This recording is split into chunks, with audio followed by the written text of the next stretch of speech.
존경하고 사랑하는 우리 구독자 여러분 반갑습니다. 여러분의 천만 라디오 천회장입니다. 5시간 마련해서 한번 여러분들에게 또 아주 흥미로운 이야기를 할게요. 어떻게 잘 쉬고 계시죠? 날씨도 흐리고 하는데 딱 좋은 것 같아. 오히려 햇빛이 없는 게 오히려 상당히 또 부담이 없는 그런 하루를 또 보내고 있네요. 밖에 나와가지고 여기저기 좀 돌아다니고 있어 봤는데 좀 시끄럽긴 시끄럽네요. 그러니까 밖에 또 하여튼 조용한 데서 사색이나 하고 커피 한잔 마시면서 편안하게 쉬는 것도 나쁘지 않은 것 같습니다. 어떤 분들은 집 나오기 밖에 나오기가 귀찮다고 하시는 분도 있더라고요. 그냥 꼼짝없이 그냥 집에서 방콕 하시는 분들도 있을 텐데 하여튼 방콕도 나쁘진 않아요. 편안하게 쉬시면서 커피 한잔 하시면서 그 깐추령의 이야기를 한번 들어주시면 될 것 같습니다. 이 사진 속에 있는 분은 이분은 이베스트 투자증권에 있는 센터장인 분인데 이분도 그러니까 채널에 많이 나오시는 분 같더라고요. 그래서 한번 이분이 관련된 이야기도 있고 해서 같이 한번 여러분들에게 들려드리고, 일단은 여러분들이 이야기 듣고 한번 판단을 해보세요. 한번 생각해 보는 것도 중요합니다. 무조건 전문가다, 센터장이다, 연구원이다, 애널이다, 그 사람들 말을 하는 거에 대해서 100% 신뢰할 필요도 없고 믿을 필요도 없어요. 그게 가장 바보 같은 짓입니다. 그냥 내 스스로가 판단하고 결정하고 그렇게 행동을 해야지, 누가 맹목적으로 이렇게 하는 것은 별로 바람직한 모습이 아니에요. 요즘은 그러네요. 유튜브에서 세상이 망한다 그런 이야기도 한다고 하는데, 하여튼 재미있는 이야기들이 좀 많이 들리고 있고, 10년 만에 위기다, 주식은 답이 없다, 내년이나 내후년에 기회가 올 것이다, 이런 식으로 많이 이렇게 좀 어필을 하는가 봐, 유튜브에서. 주식 투자하다 보니까 상처받은 분이 많다 보니까 또 약간 부정적인 시각이 상당히 지금 대세다. 대세. 이게 항상 부정적이라는 의미, 이거는 부정은 사람들이 상당히 좋아하는 것보다는 많이 끌려. 이상하게 사람 심리가 안 좋은 얘기, 비관적인 얘기, 비판적인 얘기, 하여튼 이런 쪽으로 많이 사람들이 현혹되고 많이 끌리더라고요. 하여튼 그렇습니다. 요즘이 최근에 이제 침체된 투자 분위기가 이 정도라는 것만 여러분들 이해하시면 될 것 같아요. 하여튼 이분이 그래요. 사람은 다수 의견에 속하고 싶어 하겠죠. 다수 의견. 하지만 주식시장은 여러분들 아시다시피 소수가 승자가 되는 곳이야. 주식시장에서는 다수가 돈을 벌 수가 없어. 항상 소수야, 소수. 한번 보세요. 다수가 돈 벌었다는 데 있는가? 저는 그래요. 주변 사람들이 공포에 질려 있을 때 한번 다른 생각을 해볼 필요가 있지 않나, 그런 이야기를 한번 해주고 싶더라고요.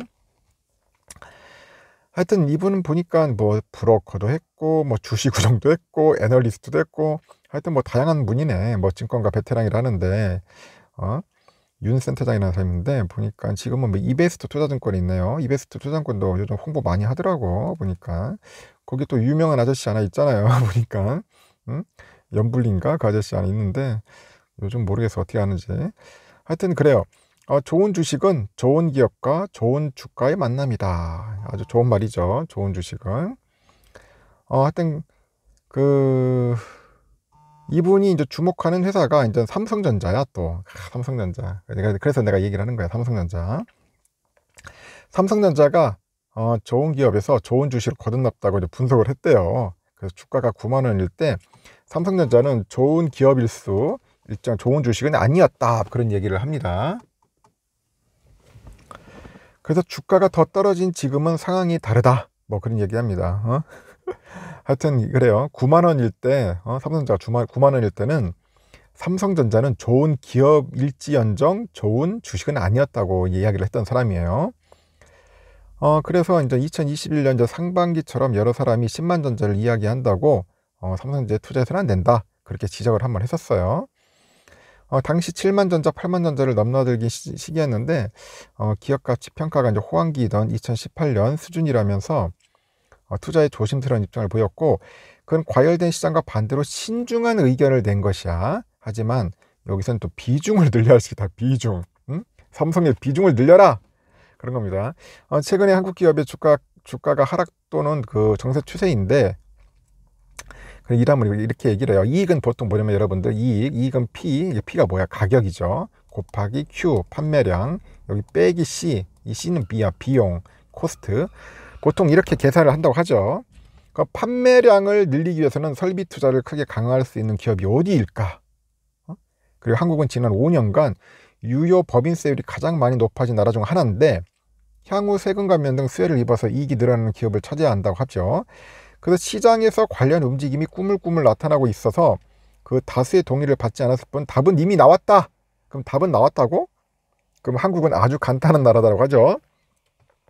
글로벌 기준에서 표준이 되는 몇 기업이 몇 개 안 돼. 이들 기업의 매수세가 나타날 때 지수가 움직이는 거예요. 지난해 삼성전자 비중 축소를 이야기했는데 지금은 상황이 다르다. 삼전의 주가가 고점 대비 25에서 27% 빠졌어요. 지금 감소를 했지 않습니까? 25에서 27%.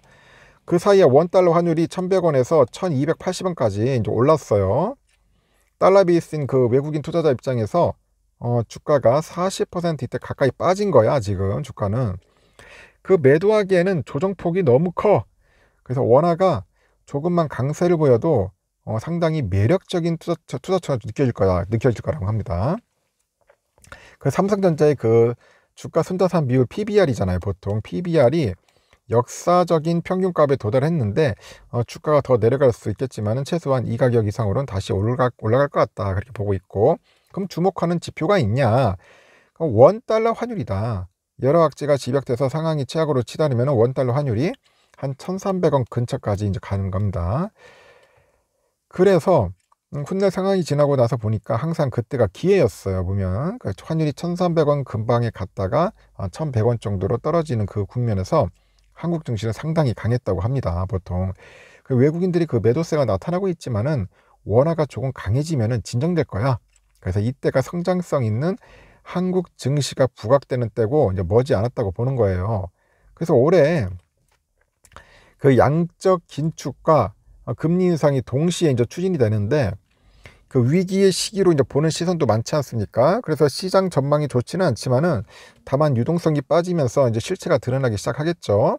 그건 기업 이익과 경기가 시장에서 생각하는 것처럼 그런 최악의 상황이 아닐 확률이 높고, 그래서 2분기에는 그 위험을 다소 감수하더라도 약간 주식 비중을 늘린다는 거야. 응? 늘려라. 그 중에서도 삼성전자 좋다. 현대차 주식증을 늘리라는 겁니다. 그래서 한국 수출 대형주 비중을 늘려야 한다는 거다. 대형주. 그럼 뭐 한국 시장을 추천한 이유가 왜 있어? 왜 있냐? 그럼 미국 대비 한국 시장의 변동성 수준이 매우 낮아졌다는 겁니다. 그 새 정부 역시 친기업 정책을 내놓을 가능성이 높은데 그 법인세 인하 같은 정책이 나올 수가 있어요. 그 오랜만에 한국 증시를 구성하는 대표 기업 또는 그런 대기업 집단의 우호적인 환경이 조성될 전망인데 원달러 환율이 이제 점차 내려가서 한 1200원 근처로 가는 사이클이 올 때 무슨 기업이 주인공이 되냐는 너무나 뻔하다.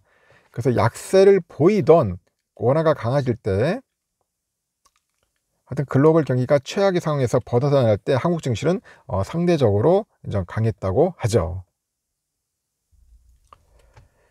그래서 인플레이션이 이제 경기 침체로 이제 이어지지 않을 것이라고 보는데 그 공급망 이슈 때문에 이제 물가가 잡히지 않고 있어서 사람들이 이제 공포에 사로잡혔다고 하죠. 그래서 경기 침체가 오고요. 이제 금융위기로 이어질 수 있다는 너무나 이렇게 앞서 나간 우려도 보이는데 향후 이제 여러 경제 지표가 이제 전반적으로 뭐 좋지 않게 나타날 것이라고 보고 있어요. 최근 주가가 떨어진 이유기도 하면서요. 중요한 것은 1, 2년 후에 이제 경기가 정말 최악의 상황으로 치달을 것인지 여부예요. 공급망 이슈가 어떻게 진정될지도 주목해야겠죠. 숲보다는 나무에 또 집중해야 할 시기라고 하는 얘기도 왔습니다. 그 내년에 경기 침체가 올 수 있다며 다들 대비하고 있기도 하는데 경기 침체가 오더라도 연착륙 형태일 거다. 연착륙 형태일 확률이 높다고 보고 있는 거죠. 일단은 그 미국과 중국의 갈등이 이제 격화돼 가지고 이제 글로벌 경제 위기에 처할 테고 한국은 더 힘들어질 것이라는 그런 논리를 펼치는 사람이 많아요. 이대로라면 미국과 중국이 이제 공멸할 수 있는 상황이고 뭐 두 나라 이제 관세 정책 등에서 조금씩 손을 내밀 수 있을 것 같고요. 지나치게 이제 낙관적인 시각이라고 생각하겠지만은 반대로 지금이 지나치게 비관적이지 않냐 그렇게 보는 것 같아요. 그러니까 그 미국과 중국이 이제 대만에서 전쟁할 수 있다고 이야기하는데 두 나라는 이미 경제적으로 너무 많이 엮여 있어. 4분기 중에 미국 중간선거가 끝나고 이제 중국 시진핑 정부도 새롭게 출범하고요. 또 미국이 이제 중간선거 등 정치적 이슈 때문에 중국의 손을 좀 못 내밀고 있는데 이후 관계가 이제 개선되지 않을까 그렇게 보고 있고요. 투자할 때 조심해야 할 기업이 있다면은 뭐가 있을까 고민 좀 해볼 필요가 있겠죠. 지금은 자신 있는 기업은 이제 설비에 투자를 하겠고, 그렇지 못한 기업은 비용 축소 노력을 펼쳐야 할 것 같아요. 비용은 비용대로 늘리고 설비 투자도 하지 않은 기업은 더 힘들어질 가능성이 클 것 같고요.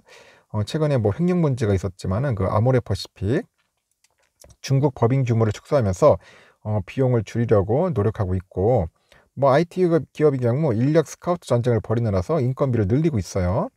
하여튼 후자는 주가가 부진하지 않을까, 뭐 단순히 장기 투자하다 보면은 과거 주가를 회복할 것이다는 그런 논리에는 매몰되지 마라, 뭐 그런 이야기도 하는 것 같습니다. 하여튼 자신의 재무 상황을 여러 번 제대로 분석하는 것이 먼저인 것 같아요. 약간 돈을 조달할 수 있는 능력이 되면은 지금 무엇이 두렵겠냐, 개인이 느끼는 공포는 각자 재무 상황과 연동이 되지 않겠어요. 하여튼 요즘 같은 상황에서 이제 서둘러서는 안 됩니다. 여러분 절대 서둘러지 마시고, 그리고 단기 매매 시대가 왔다는 말이 또 유행할 것이라고 하는데, 뭐 서점을 보면 여러분들 아시다시피 뭐 주식 트레이딩 관련된 책들이 많이 있어요. 보니까. 근데 제가 볼 때는 뭐 지금은 중장기 매매의 시간이고, 장기적인 마인드를 보고 하셔야 할 것 같아요. 장기적인 마인드. 뭐 변동성이 나타나는 부분에서는 좋은 주식이 보인다, 그러면은 막 계속 분할해서 모아야 돼. 분할줍줍을 해야죠. 응? 분할줍줍. 그래서 여러분들 제가 봐도 이제 삼성전자 같은 경우에는 뭐 나름대로 좋은 기업이라고 생각하고 있고, 아까 말한 것처럼 윤 센터장처럼 지금은 삼성전자 내가 볼 때는 어떻게 보면 가장 비중을 늘려야 할 시기가 아니냐, 이제 그런 부분에서는 서로 공감이 가는 거예요. 공감은 간다. 여러분들의 생각은 어떤지 모르겠습니다. 저는 약간 공감이 가가지고 여러분들한테 얘기하는 거예요. 참고하시고, 기회 되면 좀 빠질 때마다 좀 주워 담고, 오르면은 좀 관망하고, 그러면서 시간을 우리가 한번 극복을 해보자고요. 이 어려운 시기를 극복하다 보면은 여러분들에게 반드시 좋은 날이 올 거라 믿습니다. 여기까지 하겠습니다.